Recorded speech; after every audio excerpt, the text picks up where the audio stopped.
Amahoro amahoro ubwoko bw'Imana ndabasuhuje. Amahoro Imana nagumye abane namwe. Ndabanezerewe cyane nongeye kugaruka n'ubundi kugira ngo dusangirire hamwe iby'Imana ishaka yuko tumenye kandi tusobanukirwa mu gihe nk'iki ngiki kuri uyu munsi turiho.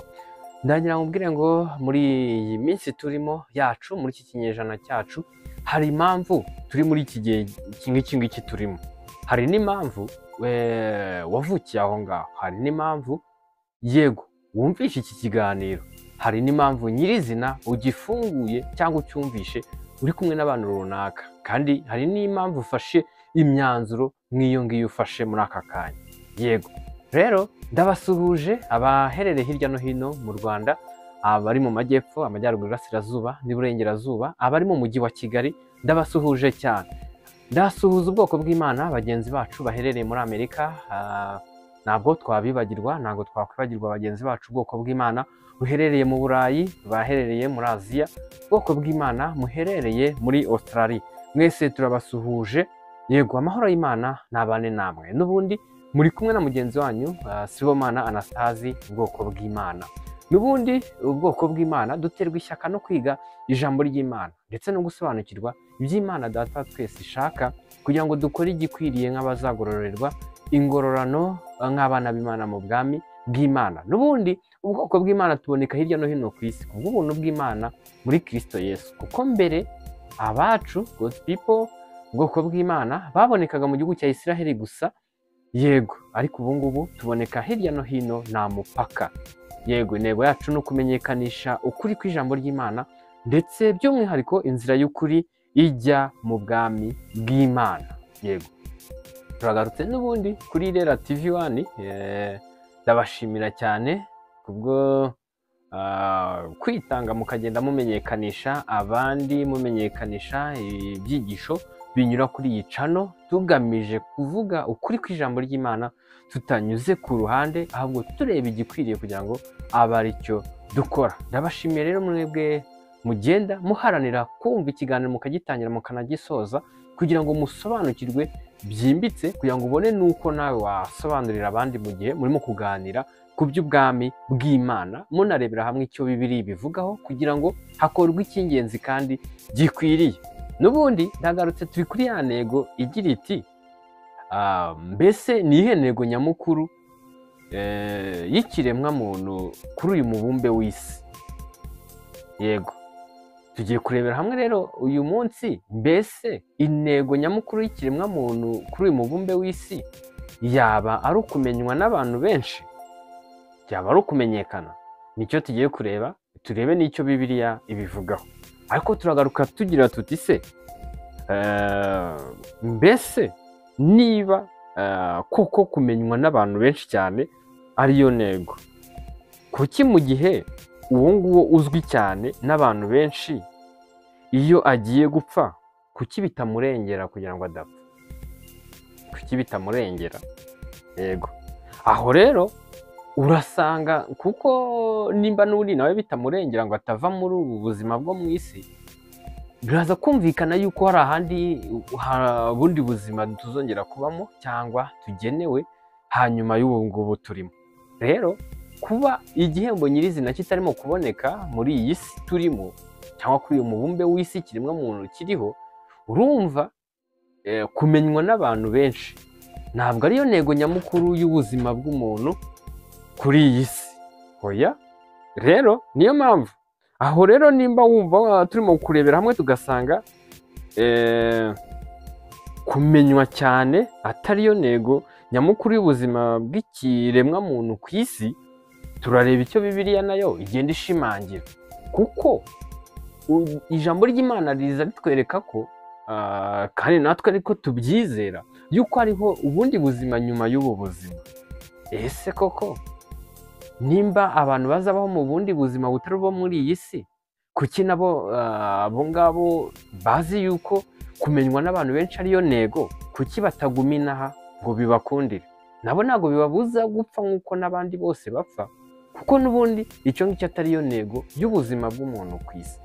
Rero tugiye kureba icyo ijambo ribivugaho, kuko ntabwo tugomba kugendera gutyo ku magambo ahubwo tugomba kureba icyo ijambo ribivugaho. Ahubwo nawe ufite n'ahandi hungikana twese tugahuriza hamwe nk'ubwoko bw'Imana, nawe wahandika muri komenti tugafatikanyiriza hamwe kureba icyo Bibiliya ibivugaho. Hano Luka ibice 6 umurongo wa 26 baravuga ngo muzabona ishyano abantu nibabavuga neza, kuko ariko ba sogokuruza wabo bagenje abahanuzi b'ibinyoma. Ahangaha ijambo ritweretse ko mu gihe abahanuzi b'ibinyoma mu gihe cyatambutse bavugwaga neza cyane n'abantu b'icyo gihe, ariko ijambo ryo ryerekanye yuko ngo bazabona ishyano cyangwa ngo muzabona ishyano abantu nibabavuga neza. Kubera iki? Abo abantu bavuga neza nuko bo aba ari abahanuzi b'ibinyoma, kuko umuhanuzi w'ukuri we navugwa neza n'aba bantu ijambo rivuze. Byumvikane ahantu tuhasobanukirwa. Abahanuzi ba kera b'ibinyoma bahanuraga ibinyoma, abantu babavugaga neza, ariko abo ngabo bavugwaga neza bari bariho ishyano, kuko n'ubundi bakoraga kandi bavugaga ikinyuranye n'Imana yavuze. Niyo mpamvu ishyano ryari riri kuri bo. Rero nawe cyangwa n'undi uzi wabaye uvugwa neza n'abantu, icyo gihe uzavugwa neza nabo, kuko utarimo kugendera mu kuri kw'ijambo ry'Imana. Mu gihe rero urimo kugira gute gushimagizwa no kuvugwa neza n'abantu, kuko nawe urimo kugendera mu kinyoma cyangwa urimo guhanura ibinyoma, uraza gushimwa n'abantu benshi cyane, sibyo? Uraza gushimwa n'abantu benshi, ariko nawe ishyano rikuriho kubera ko cyaguhesheje kuvugwa neza nabo ari ikinyoma kandi kitarimo kugenda mu kuri kw'Imana cyangwa mu kuri kw'ijambo ry'Imana, kandi abarimo kuvuga ikinyuranye n'icy'ijambo ry'Imana bakaba bafite ishyano kuri bo. Rero niho ijambo ribisobanuye ngo muzabona ishyano abantu nibabavuga neza, kuko ariko ba sogokuruza wabo bagenje abahanuzi b'ibinyoma. Yego, turebe irindi jambo ry'Imana icyo ribivugaho muri Matayo ibice 19 umurongo wa 27 kugera kwa 29 haravuga ngo turacyari kureba nyirizina, mbese intego nyamukuru y'ikiremwa muntu kuri uyu mubumbe w'isi yaba ari ukumenywa n'abantu benshi. Tugiye kureba icyo na hano Bibiliya bivugaho. Maze Petero aramubaza ati dore twebwe ko twasize byose tukagukurikira, none se tuzamera dute? Petero hano yerekanye yuko basize byose bakamukurikira, birengagije byinshi baramukurikira. Muri ibi ngibi byerekana yuko basize cyangwa birengagije cyangwa batakaje, harimo kumenywa n'abantu benshi, aho harimo icyubahiro, aho harimo ubutunzi n'amafaranga. Ngo noneho Petero arimo arekarama ati dore twebwe ko twasize byose tukagukurikira, none se tuzamera dute? Yego, katwumve icyo Yesu Kristo yamusubije n'igihe bizabera, cyangwa igihe cyo guhembwa, igihe bizabera icyo ari cyo. Yego, kugira ngo tugumye tubone dusobanukirwe nyirizina yuko ibihembo finali bitari mu kuboneka muri iyi si, ahubwo biri ahandi bizabonekera. Rero niyo mpamvu bavuga yuko kumenywa n'abantu benshi cyane muri iyi si ari byo ntego y'ubuzima bw'umuntu ku isi, ari ikinyoma hatari ko kuri. Ijambo riragumya ribyerekana yuko mu gihe uko kumenywa n'abantu benshi bitari buguheshe kuzabona ingororano nziza hanyuma y'ubu buzima, aho ngaho biraza kugaragara yuko kumenywa n'abantu benshi hariho akagozi gatukura mu byakagombye kugenderwaho cyangwa kuzirikanwa cyangwa mu ntego nyamukuru. Kandi ikindi, icyubahiro nacyo mu gihe kitari mu bisabwa kugira ngo uzahabwe ingororano nziza hanyuma y'ubu buzima, naho hariho agakubo gatukura cyangwa akagozi gatukura ku bintu bikwiye kugirwa intego nyamukuru muri ubu buzima bwo mu isi cyangwa kuri uyu mubumbe w'isi. Kubera iki? Ntabwo biri mu murongo w'ibizaguhesha igihembo nyamukuru hanyuma y'ubu buzima, kuko turimo kubona neza nyirizina ubuzima kandi tunabihamya tudashidikanya yuko ubuzima bw'umuntu butarangirira kuri iyi si turiho, ahubwo hari ahandi tuteganyirizwa. yego. Kandi tukaza tugaruka dusanga amafaranga, ubutunzi ntabwo biri mu bintu bizatuma umuntu aheshwa ahabwa ingororano nziza hanyuma y'ubu buzima. Yego, rero kuba biraza kumvikana yuko ibyo byose bitari mu ntego nyamukuru y'ubuzima bw'ikiremwa muntu kuri uyu mubumbe w'isi. Dukomeze ahangaha twasomaga muri Matayo ibice 19 umurongo wa 27 kugera ku 29, hakomeza havuga kuri 28, Yesu aramusubiza ati, ndababwira ukuri yuko mwebwe abankurikiye mu gihe cyo guhindura byose ngo bibe bishya. Avuze ngo mu gihe cyo guhindura byose ngo bibe bishya. Igihe cyo guhindura ngo byose bibe bishya, ibyo by'icyubahiro no kumenyekana mu isi ntabizaba bihari, ibyo by'ubutunzi bwo muri iyi si n'amafaranga ntabwo bizaba bikigenderwaho. Ahubwo Yesu aramubwira ati, ndababwira ukuri yuko mwebwe abankurikiye mu gihe cyo guhindura byose ngo bibe bishya, ubwo umwana w'umuntu azicara ku ntebe y'icyubahiro cye, namwe muzicara ku ntebe 12, mucire imiryango 12 y'Abisiraheli imanza. Yego, 29 icyo habivugaho, umuntu wese wasize urugo cyangwa bene se cyangwa bashiki be cyangwa se cyangwa nyina cyangwa abana cyangwa amasambu ku bw'izina ryanjye azahabwa ibiruta inshuro 100 kandi azaragwa n'ubugingo buhoraho. Yego, iri jambo ritweretse nyirizina ko ari ahandi hari ubundi buzima tuzabaho. Kandi iyo turebye ibyanditswe muri Bibiliya icyo bibivugaho, dusanga icyubahiro, kumenywa n'abantu benshi, ubutunzi, amafaranga, ibyo ngibyo bitari mu bintu bizahesha abantu ingororano nziza hanyuma y'ubuvuzi. Rero mu ntego nyamukuru y'ubuzima bw'umwana w'umuntu cyangwa bw'ikiremwa muntu kuri uyu mubumbe w'isi, yego, ntabwo ibyo ngibyo bibonekamo. Yego, ese ibyo ngibyo byo biza ku mwanya wa kangahe? Biza mu kihe cyiciro? Amafaranga, ubutunzi, icyubahiro, kumenywa n'abantu benshi, ibyo biza ku wuhe mwanya muri ubu buzima turimo mwisi? Kurikira aha hantu naho wumva icyo Bibiliya ihavugaho, kugira ngo tutazagendera mu kinyoma no mu bigare, no ku bafite ibindi bararikiye bakatuyobora mu by'amarari yabo, ahubwo turebe icyo ijambo ririmo kutubwira.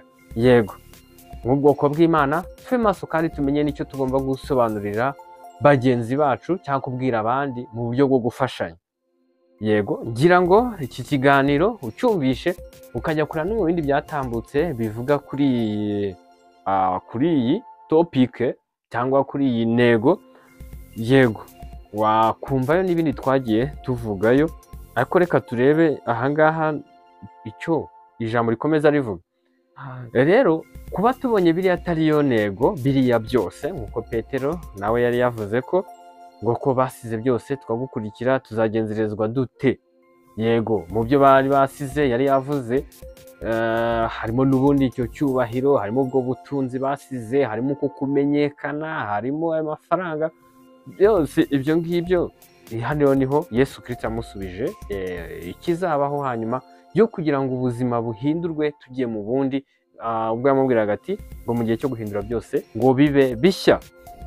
Rero ahubwo rero dufatikanirize hamwe kureba muri bimwe mu bishobora kuba intego nyamukuru y'ubuzima bw'ikiremwa muntu kuri uyu mubumbe w'isi. Turebe muri Matayo ibice 6 umurongo wa 33 kugera kuri 34, haravuga ngo, ahubwo mubanze mushaka ubwami bw'Imana no gukiranuka kwayo. Ngira ngo iyi nteruro ya mbere wumvishe ikirimo kuvuga, ahubwo mubanze mushaka ubwami bw'Imana no gukiranuka kwayo, nibwo ibyo byose muzabyongererwa. Biriya byose harimo kuzamo amafaranga, ubutunzi, icyubahiro, kumenyekana n'ibindi. Ibyo biraza kuza mu nyongezo, ariko habanje kuboneka icy'ingenzi nyamukuru. Ngira ngo dutangiye kugenda twinjira mu cy'ingenzi nyamukuru dukwiriye kureberaho nk'intego nyamukuru y'ikiremwa muntu kuri uyu mubumbe w'isi. Aramubwira ati muri Matayo ibice 6 umurongo wa 33 kugera kuri 34 aramubwira ati aravuga ati ahubwo mubanze mushake ubwami bw'Imana no gukiranuka. Mubanze mushake ubwami bw'Imana no gukiranuka kwayo. Yego, nibwo ibyo byose muzabyongererwa. Kuri 34 haragira hati yego, nimukiganyire mutekereza iby'ejo. Ni kuri bya bindi n'ubundi bamwe abantu twitiranya tubyita intego nyamukuru y'ubuzima bw'ibyo mu isi. Yego, ngo kuko abejo baziganyira iby'ejo, umunsi wose ukwiranye n'ibibi byaho. Murakoze cyane, nejejwe nuko mwumvishe rino jambo, kandi ni ry'ingenzi ku bwoko bw'Imana aho muherereye hirya no hino ku isi hose. Ndagira ngo mbibutse yuko ubwoko bw'Imana intego yacu ni ukumenyekanisha ukuri kw'ijambo ry'Imana, tutarimo kureba ikintu runaka cyavuzweho igihe kirekire. Iki kiganiro n'ubundi tuzagikomeza. Ahangaha dutangiye kugenda dusogongera ku ntego nyamukuru y'ikiremwa muntu, yego, kuri uyu mubumbe w'isi. Muri Matayo ibice 6:33 kugera kuri 34 haravuga ati ahubwo mubanze mushake ubwami bw'Imana no gukiranuka kwayo, nibwo ibyo byose muzabyongererwaho. Biriya bindi byose twitiranyaga niki yuko ariyo ntego y'ubuzima bwacu mu isi. Ndabashimiye cyane kubwo twabanye muri kino kiganiro, mbashimiye twatangiranye turasozanyije kino kiganiro. Amahoro y'Imana agumye abane namwe. Rero nk'ubwoko bw'Imana mwari muri kumwe na Sibomana Anastase muri kino kiganiro. Yego, n'ubundi ubwoko bw'Imana duterwa ishyaka no kwiga ijambo ry'Imana ndetse no gusobanukirwa iby'Imana Data twese ishaka, kugira ngo dukore igikwiriye nk'abazagororerwa ingororano n'abana b'Imana mu bwami bw'Imana. Ubwoko bw'Imana tuboneka hirya no hino ku isi hose kubw'ubuntu bw'Imana muri Kristo Yesu, kuko mbere ubwoko bw'Imana God's people abacu babonekaga mu gihugu cya Isiraheli gusa. Ubwoko bw'Imana intego yacu ni ukumenyekanisha ukuri kw'ijambo ry'Imana, ndetse by'umwihariko kumenyekanisha inzira y'ukuri ijya mu bwami bw'Imana. Rero ubwoko bw'Imana God's people buri gihe, buri hantu, kuri buri gikorwa duhoza umutima ku by'iwacu mu ijuru, kandi bigaragara yuko ikintu harira igihe kirekire mu buzima bwawe ugatanga n'imbaraga n'ubutunzi kubw'intego y'icyo kintu. Icyo kintu niyo Mana yawe. Yego, ndabashimiye ko mwabanye natwe kuri Irera TV 1. Yego, inyunganizi zanyu n'ibitekerezo birakenewe muri komenti, kandi sangiza n'abandi kino kiganiro unyuze muri share, kandi ukore like kubwo kugira ngo yego social media zigiye zibasha gukwirakwiza byihuse ivugabutumwa bwiza tunyuza kuri Irera TV 1. Yego, ndabashimiye cyane. Yego, ubuntu bw'Imana n'amahoro y'Imana bibane namwe mubiheshejwe no kumenya Imana na Yesu umucunguzi wacu.